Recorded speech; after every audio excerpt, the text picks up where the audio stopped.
I'm incredibly delighted to introduce you to a very well-known academic from American Academy of Neurology and USA, Professor John Corboy, the editor-in-chief of very popular neurology clinical practice journal. John, very good morning to you. Good morning to you, or actually, I guess it is good morning to you now. It's a little bit ahead of us, and thanks very much, Tissa, for asking me to join you. John, as you're aware, right now the World Federation of Neurology and Movement Disorder Society is preparing all neurology organizations working together, including American Academy of Neurology, that both of us are members of, to celebrate World Brain Day 2020 theme throughout the year, with main activities around 22nd of July on Parkinson's disease. How excited are you as a strong advocate for better brain health worldwide to see that all these global organizations are joining forces to advocate for a very important disease and brain health in particular? You know, Tissa, I'm very excited about this. This is always a reminder every year that all of these diseases that we take care of, some will be unique to different areas, but some will be spread across the entire world. And only a worldwide approach to understanding and treating these disorders will really have a substantial impact. And also there are disparities with access to different care around the world, and trying to make access an important part of everything throughout the entire world is extremely important. So I know that the American Academy of Neurology and all of the American as well as European and other organizations really support the World Federation and World Brain Day. So I'm very happy. And Parkinson's is a perfect example. This is a condition that's seen all over the world, has a profound impact on people. And more importantly, we can actually do something to help treat it and help people function better for a prolonged period of time. So this is an outstanding choice, and I think it's a great day. Thank you very much for those encouraging comments, John. You have seen most of these from your early days. By changing the tack a little bit, I want to go back to your high school days and university days now, asking the question, what motivated you to get into medicine and why neurology? Right, that's a good question. Well, my mother always wanted me to be a doctor, so I guess that's why I became a doctor. But I grew up in Chicago in the middle of the United States, and did my training actually in anthropology. I was interested in physical anthropology at the University of Pennsylvania in Philadelphia.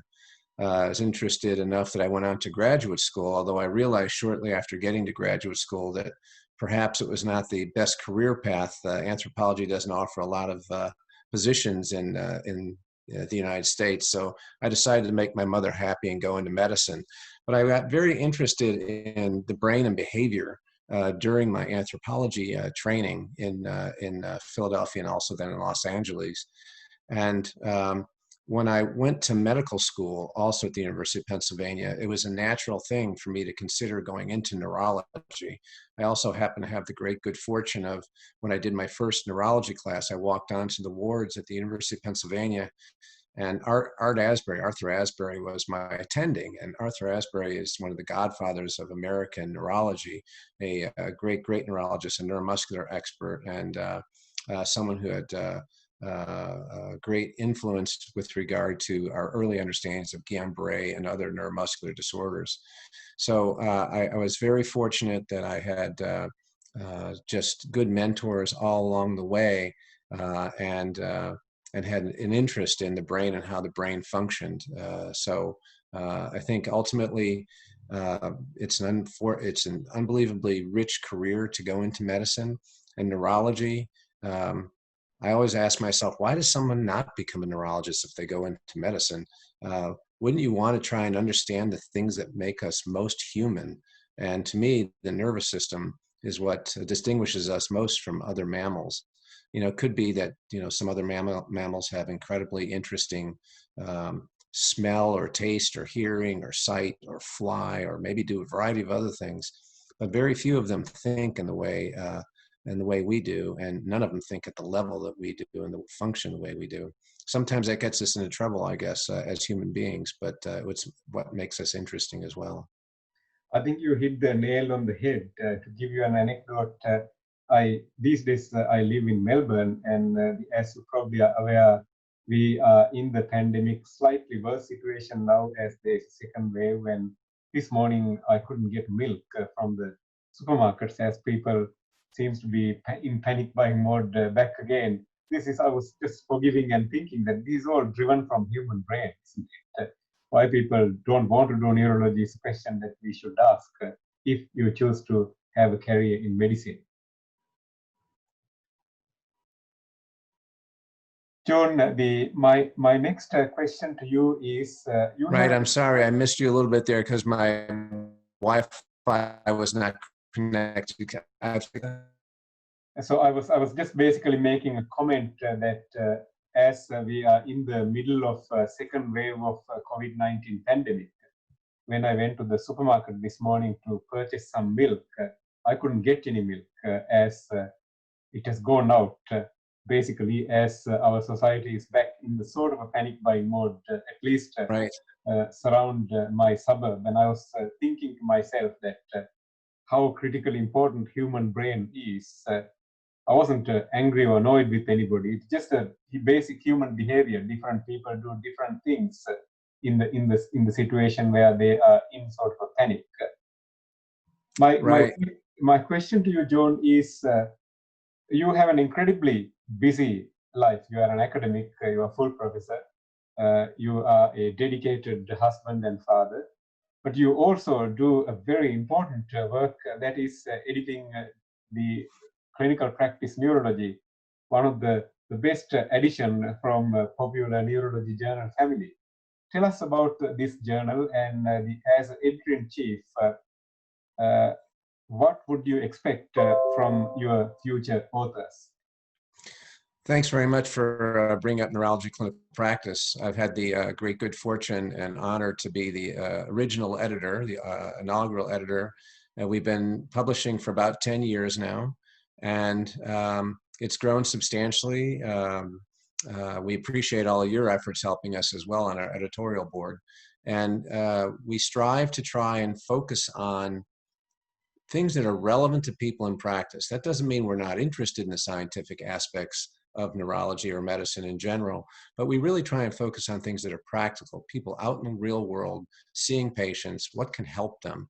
And this could be everything from the economics of running a practice and a business to just run-of-the-mill usual types of medical things that we all need and have to know. So for authors, we're interested in all sorts of different kinds of papers, and we're interested in all sorts of papers from all over the world. One of our really interesting features is Practice Current. Practice Current looks at a topic. For example, what would you do with a first-time seizure? How would you evaluate and treat that patient? That's one example. There have been several other examples. And what we do is we actually do a worldwide survey of individuals and ask them all around the world to comment as to with a series of questions, in this case, say related to how you would treat and diagnose a first-time seizure, and then have a discussion of individuals from all over the world about what their issues are and what their limitations are, what their usual practices are, and have comments from all over the world. And then you can go back and we publish actually all of the comments about everything, but also what all the different places around the world have as the answers to that question. And that's one particular type of article that we have that's been very popular and actually gets a worldwide audience. But we also have a variety of review articles. We have business practice articles. We have a lot of cases.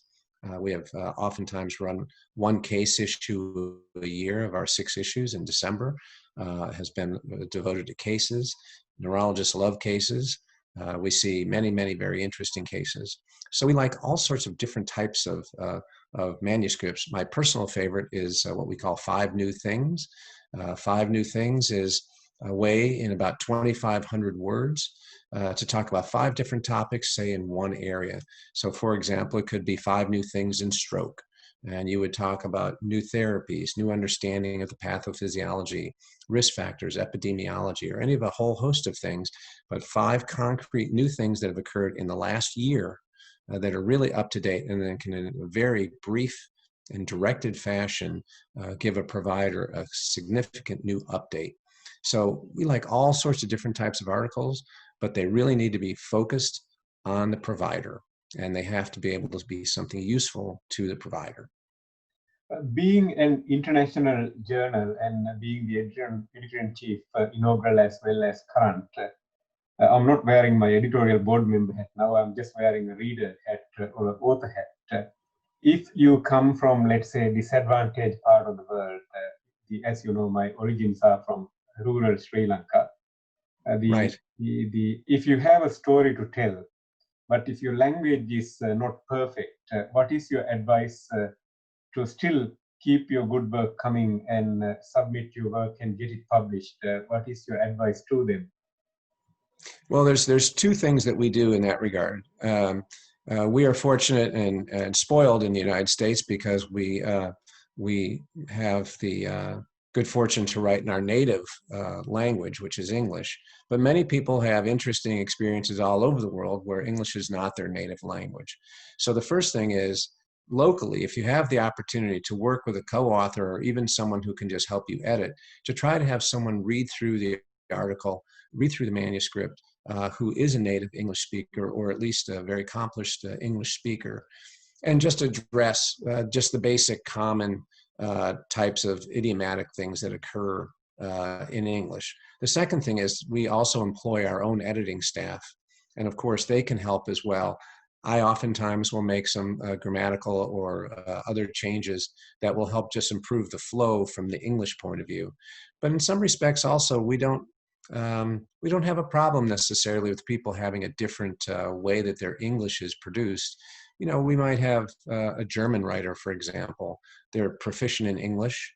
They'll write in English, but you can tell that it's not a native English speaker just because of the cadence, the way it's written, the way it's put together is slightly different.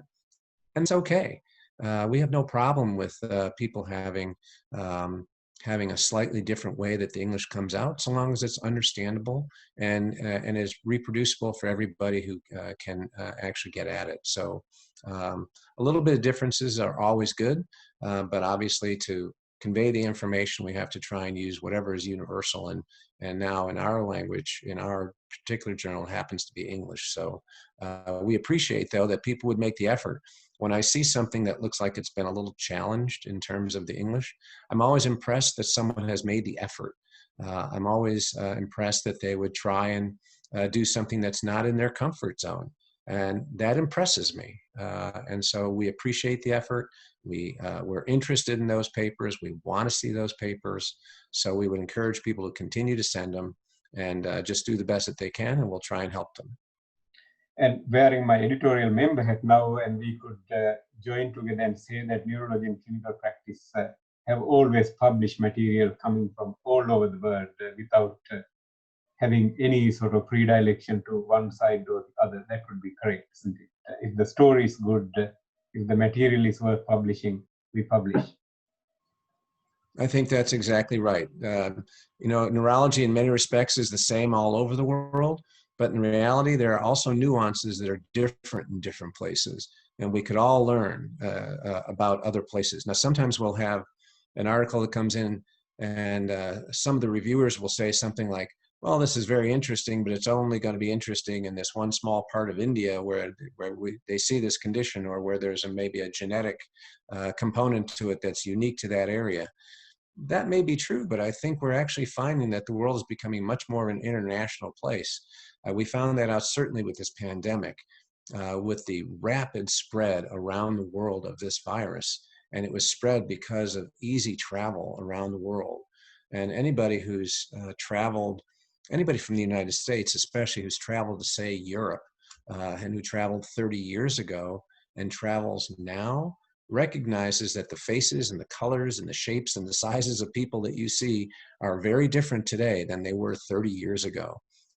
We're a global society now. There's people from all over the world going all over the world. So I think from a traveling point of view alone, these cases are interesting, even though they may not seem to have particular import directly to, say, Americans or Canadians or people in Europe. And I totally agree. The hospital that I work, which is actually in central business district of Melbourne, within 6 kilometers, but my hospital basically attract patients representing 166 countries. Almost Sure. every clinic, you hear a different dialect, different language, and just as many interpreters as around in clinical work, especially during this pandemic. Phone clinics have become a sort of a nightmare for us with three-way consultation. You want to talk to the patient, then you have the interpreter on the other side of the phone, then you try to dissect. It's quite challenging. So the world is a small place. Very challenging. Changing things a little bit different. You have an accomplished career. How do you balance work, life, and rest of the other day-to-day activities? What is your advice to younger neurology trainees or general medicine trainees who wanted to get into neurology and build an academic career or publishing career or combined career or complete private practice, whatever that they choose? What is your advice to them to balance things out? How do you make sort of a balance life and still give best to the community and give best to your family and yourself also? What is your tip to them? Sure. Thanks very much. I think that's a very important question for all of us. We sometimes get very tied up in our careers for obvious reasons. We're totally invested in it. It's incredibly interesting. We have the opportunity that very few people on the planet have to really be creating and having these long-lasting, intimate relationships with others and helping them through very challenging parts of their life. But for all of us, that can also be physically and psychologically demanding. And the concept of burnout or moral injury or other things that occur as a result of dealing with these complex disorders can be difficult. And so I think it's incredibly important to maintain life balance.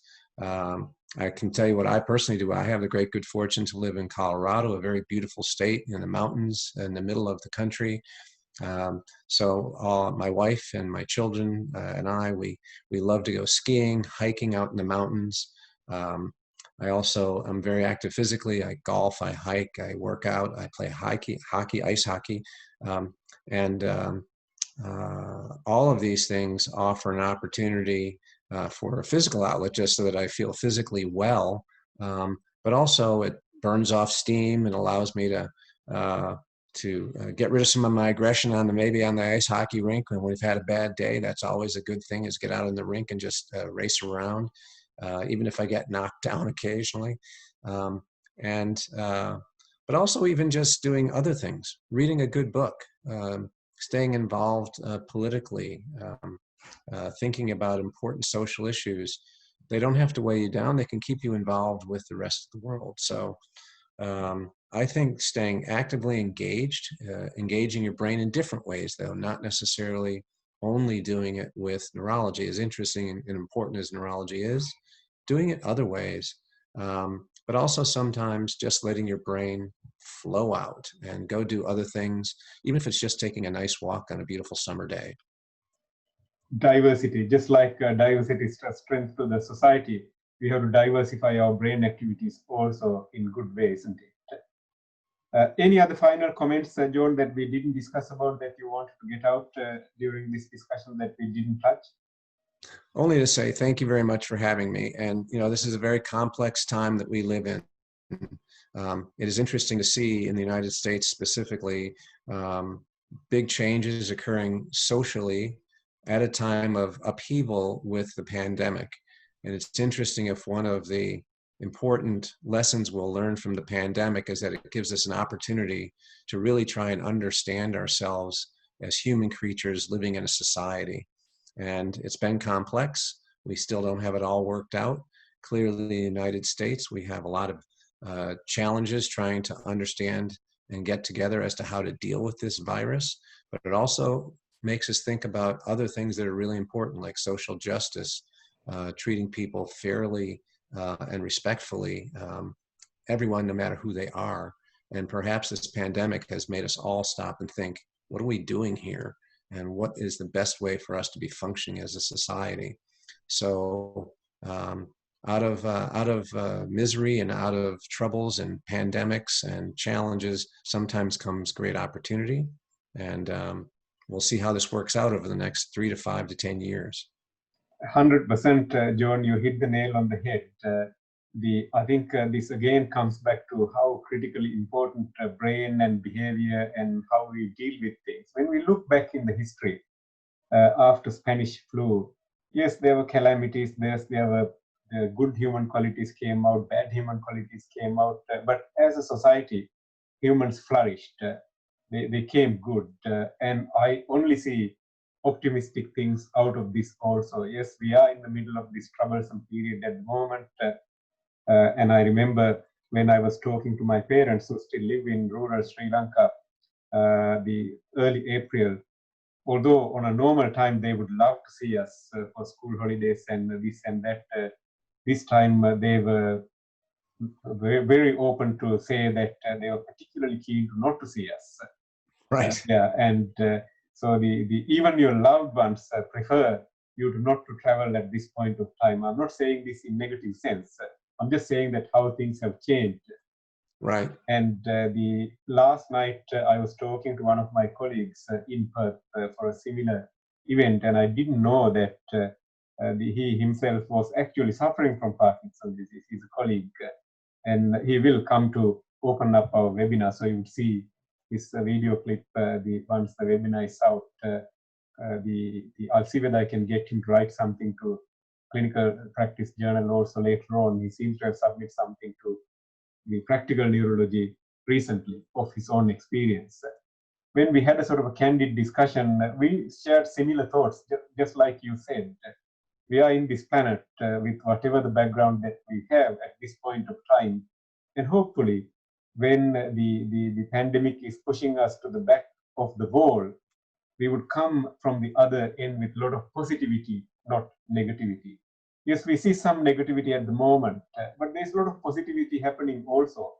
The European Academy of Neurology virtual meeting, I read somewhere, was attended by 40,000 people because it was free.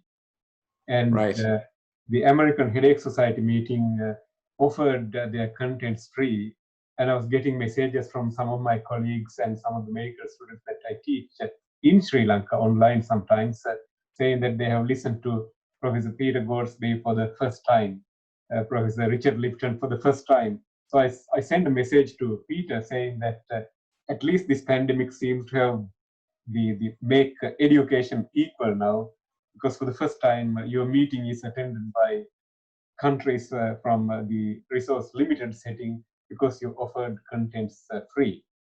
And yes, there are little things to celebrate, but at least those things would help us to shape a better society. And as you know, I'm an eternal optimistic, and I see positive things out of this. Yes, it is tough, but as a human society, we would come really good from the other end. And like we talk to each other in the middle of the night on common grounds today, despite we represent either sides of the world. So it's a great opportunity. I appreciate it very, very much. I'm hopeful that all that positivity will leak out to everybody else, Tissa. I sure know we could use some of that here, but I think we can probably use it all over the world. So thanks very much for having me, and enjoy getting a good night's sleep now. Thank you very much. Stay safe, stay well. We'll talk soon. Take care. Bye-bye. Have a great day. Bye.